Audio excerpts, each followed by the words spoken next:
그 SMR 관련해서도 상당히 기대치가 좀 높잖아요. 네. 그런데 이게 중국에서 상용화 하면서 40조 투자 확대한다 이런 이야기들이 있는데 어떻습니까? 이런 것들이 결국 중국이 뛰어들면 항상 그 섹터, 그 산업은 그 뭐라 그럴까? 망가지죠. 폭락하죠. 네. 단가들이. 네. 그래서 이것도 원전 쪽도 뭔가 망가지지 않을까에 대한 두려움이 있던데요. 제가 바로 제기하셨던 그 염려, 그거에 대해서 자유롭기 때문에 저는 두산에 집중 투자를 하는 거고요. 자, 2차전지 주가 지금 작살이 났죠. 네. 네. 그 이유는 뭐죠? 왜 2차전지 주식이 작살이 났죠? 뭐 여러 가지가 있겠지만 지금 산업이 아직은 뭐 캐즘 구간이라고 하는 적자를 내는 구간, 거기에 이제 중국의 엄청난 물량 공세, 뭐 여러 가지 이유가 있죠. 네, 방금 말씀하신 내용이 정답입니다. 그냥 답은 단순합니다. 돈을 못 벌기 때문에 주가가 작살이 난 거야. 왜 돈을 벌지 못하는 이유는 수요에 비해서 경쟁이 과대하기 때문이에요. 네. 그걸 주도하는 게 바로 중국입니다. 자, 그러면 제가 원전에 주목하는 이유는 바로 그 중국과의 경쟁으로부터 자유롭기 때문이에요. 네. 특히 전력 같은 경우에는 안보와 직결이 되고요. 특히 원전이 부각된 그 배경에는 러시아, 우크라이나 전쟁이 있습니다. 러시아에서 우크라이나를 침공했을 때 자세히 보시면 거기서 러시아군이 점령한 곳은 바로 자포리자 원전이었어요. 네. 자포리자 원전에 대한 컨트롤을 딱 움켜쥐니까 즉 우크라이나 군대가 무력화된다는 거죠. 전력이 끊기니까. 네. 그걸 미국이 지켜본 거죠. 네. 그때부터 SMR 관련해서 정책 예산을 편성하고 집중 투자를 시작했던 겁니다. 네. SMR은 상대방의 전력에 의한 타격에 자유롭습니다. 왜냐하면 SMR은 대형 원자로를 약 20분의 1 크기로 축소를 했기 때문에 그걸 모듈화해서 내가 원하는, 그러니까 미국이 원하는, 예를 들면 미군 부대 땅 밑에 묻을 수 있기 때문이죠. 거기서 전력을 생산해서 즉시 뽑아서 쓸 수 있습니다. 네. 그런 적으로부터 자유롭기 때문에 앞으로 SMR은 미국의 차세대 패권과 연결된 바로 미래 전략 자산이라는 거죠. 네. 그래서 저는 이 관련해서 반드시 미국은 이 SMR 기술을 성공시키기 위해서 막대한 예산을 퍼부을 거고 중국과의 경쟁에 승리하기 위해서 앞뒤 물불 가리지 않을 거란 걸 그런 판단을 들었고, 그래서 그 SMR 주기기를 제조할 수 있는 유일한 업체 두산에너빌리티, 두산그룹을 믿고 투자를 하고 있습니다. 네, 알겠습니다. 그러니까 분명히 그 투자하시는 데는 나름대로의 공부에 의해서 나온 확고한 근거, 그다음에 믿음, 기업에 대한, 네. 그다음에 산업에 대한 신뢰, 이게 이제 바탕이 되는 거군요. 쉽게 말씀드리면 독점력이에요, 독점력. 대체가 안 된다는 거예요. 그러니까 2차 전지가 망가진 이유는 간단하죠. 너무 많은 플레이어들이 여기 뛰어들어서, 그렇죠? 대규모 자본으로 생산 설비를 지으니까 과다 경쟁이 돼서 산업이 작살이 난 거예요. 돈을 못 벌게 되고. 네, 알겠습니다. 그래서 두산, 그다음에 두산에너빌리티를 지금 뭐 두산 같은 경우 8배 수익이 났지만 그럼에도 팔지 않고 있다. 시장이 있기 때문이죠. 네. 자, 저는 이제 두산의 적정 주가는 130만 원을 보고 있습니다. 시총은 20조고요. 그 이유는 네. 첫 번째, 두산전자의 가치입니다. 25년 기준 매출이 1.6조, 그리고 영업이익이 4,700억 예상하고 있고요. 마진이 30%입니다. 이건 일반 소재로서는 나올 수가 없는 영업이익률이에요. 여긴 이유가 있는 겁니다. 이건. 제가 판단할 때는 엔비디아가 지금 두산전자를 대놓고 지금 밀어주고 있는 상황인 거예요. 그래요? 네. 그 이유는 이제 두산전자의 경쟁업체는 대만에 있는 EMC입니다. 엘리트 머터리얼즈. 대만의 엘리트 머터리얼즈의 매출의 80% 정도는 중국으로 나오고 있습니다. 즉 여기서 엔비디아의 고민이 시작된 거죠. 네. 지금 애플이 지금 연일 주가가 계속 빠지고 있죠. 그 이유는 뭐죠? 애플이 생산하는 아이폰의 대부분을 중국에서 생산하고 있습니다. 네. 그걸 미국 정부에서 강하게 압박을 하고 있죠. 관세를 때리고 이제 다른 나라로 그걸 이전시키고, 그래서 애플은 아이폰의 생산을 인도로 옮기겠다고 발표를 했죠. 그거와 똑같은 상황인 겁니다. 네. 엔비디아도 미국 정부의 압박에 의해서 이제 중국산 첨단 소재를 가능한 배제를 하기 시작한 거죠. 네.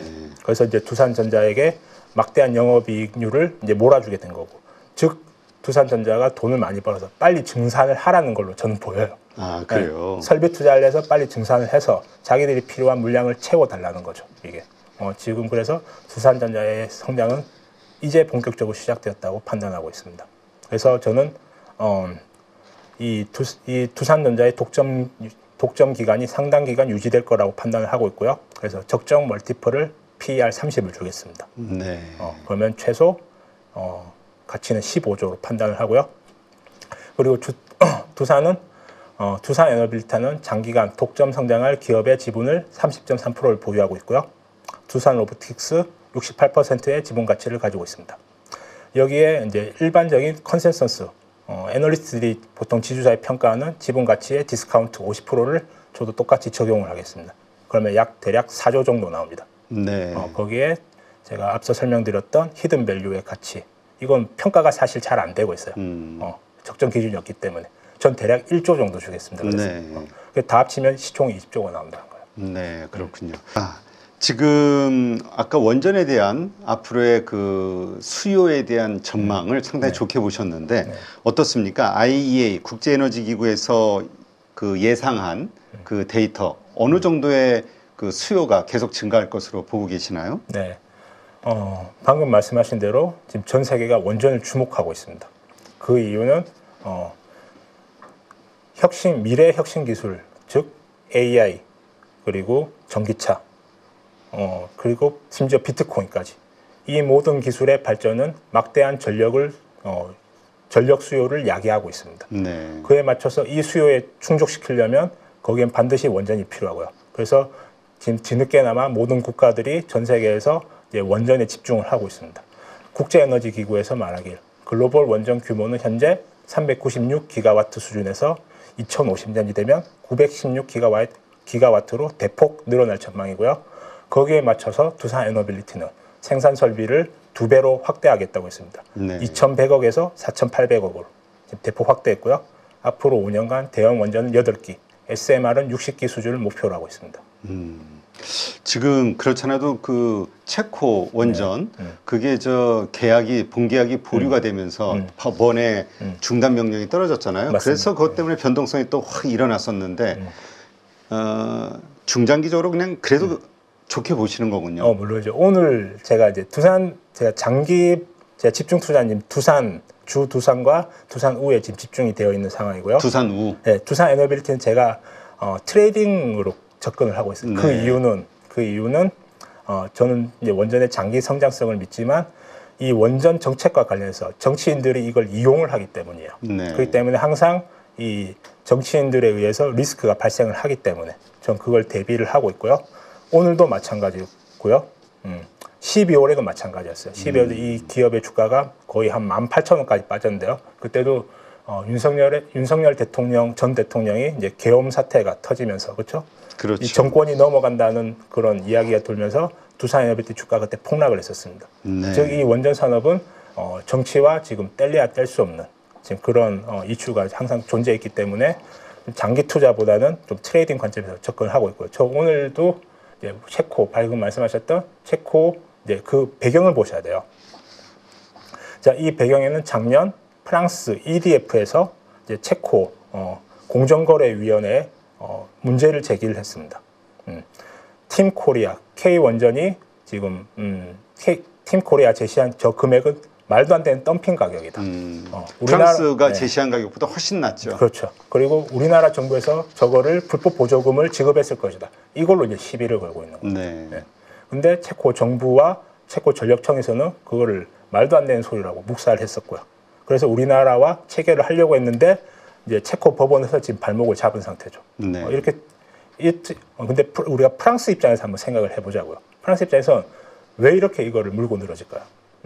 그만큼 원전이 엄청나게 커지기 때문에 프랑스에서도 지금 문제가 뭐냐면 전 세계에서 탈원전을 가장 먼저 시작한 대륙은 유럽이었습니다. 네. 그렇기 때문에 프랑스에서도 이제 원전 관련 인재들 육성이 잘 되지 않았었어요. 심지어 프랑스는 자국에서 건설하던 원전마저도 무려 12년이나 공기가 지연이 됐었습니다. 거기서 수조 원의 적자가 발생을 했었고요. 그렇기 때문에 체코가 우리에게 준 거예요. 그 사정을 알기 때문에. 그렇군요. 개인적으로 그럼 오늘 어떤 뭐 두산 에너빌리티 오늘 장중에 13%까지도 빠졌었잖아요. 네. 넥스트 트레이드에서. 오늘 뭐 좀 트레이딩 하셨습니까? 왕창 잡았습니다. 오늘. 오늘 오히려 이런 때 확 떨어졌을 때 확 샀다. 그러니까 저는 이 내용을 여러분들에게 말씀드린 이 내용을 알기 때문이에요. 지금 전 세계 수주문의가 지금 빗발치고 있는데 그래서 설비 투자를 2배를 확대한다고 하잖아요. 자 보세요. 체코에서 원전 사업이 엎어진 게 아니잖아요. 그렇죠. 네. 근데 이거를 가지고 누가 가져가냐 지금 그 싸움을 하는 거잖아요. 자, 두산 에너빌리티는 체코 안에 두산 스코다 파워라는 자회사가 있습니다. 즉 현지화가 된 거예요, 이 기업은. 그리고 스코다 파워를 체코 주식시장에 상장까지 시켰습니다. 즉 체코 국가 입장에서는 현지화, 현지 제조 그리고 거기에 일자리 창출이 중요했던 거예요. 그걸 충족시킬 수 있는 게 바로 두산 에너빌리티고 그래서 우리가 최악의 케이스를 가정해 보자고요. 그럼 이제 우리가 수주한 걸 프랑스가 뺏어가는 그 시나리오잖아요. 그래도 주기기의 발전은 결국 스코다 파워를 줄 수밖에 없는 거예요. 현지화를 해야 되기 때문에. 그래서 이게 두산 자회사기 때문에 그래서 두산 에너빌리티는 결국 매출 인식이 설사 지연될지언정 장기적인 성장에는 이상이 없다 판단하고 오늘 왕창 샀습니다. 그래요? 근데 말씀을 들어보니까 트레이딩을 하시든 장기 투자를 하시든 딱 두 종목, 두산과 두산 에너빌리티 두 종목만 가지고 계속 그걸 하신 거네요. 네, 물론 뭐 다른 기업들도 주로. 예, 그렇죠. 주로는 거기 있는 거죠. 오늘 지금 두산 에너빌리티 거의 마이너스 1%까지 왔네요. 그래요? 많이 올라왔는데 하여튼 오늘이 그래서 이 기업에 대한 스터디가 돼 있었기 때문에 절호의 기회다 생각해서 그냥 왕창 샀다. 그러니까 저처럼 이 기업의 내재 가치 그리고 미래의 변화 그거를 알고 있는 사람은 항상 이런 이벤트가 기회라는 거예요. 네, 그렇군요. 6월 대선을 앞두고 있는 상황에서 상법 개정이라든지 증시 활성화에 대한 그런 기대감들이 분명히 만들어질 거라고 생각을 하고 있고요. 트럼프가 고관세를 매기는 부분들이 지금 해결이 되어가는 단계잖아요. 금리 인하 시기에 수출하는 나라이기 때문에 외국인들까지 들어오게 된다라고 하면 굉장히 좋은 흐름이 만들어질 수 있다. 증시가 좋아졌을 때 잘 벌고 더 많이 버는 사람들은 준비가 되어 있는 그런 사람들이거든요. 명확하게 어떤 사야 되는 기준, 팔아야 되는 기준, 원칙이 안 잡혀 계신 분들은 자신만의 기준과 원칙, 포인트를 잡아서 매수 매도의 타이밍을 잡는 훈련을 계속 반복을 해보는 거죠. 8주 동안 무려 24번이나 되는 라이브를 통해서 트렌드에 맞게끔 대응을 하실 수 있도록 그러한 훈련을 진행하는 이 부분이 핵심이라고 보시면 될 것 같습니다. 복잡한 이론보다는 시장 흐름을 파악하는 눈과 타이밍을 잡아가는 그런 포인트라고 생각하시면 됩니다.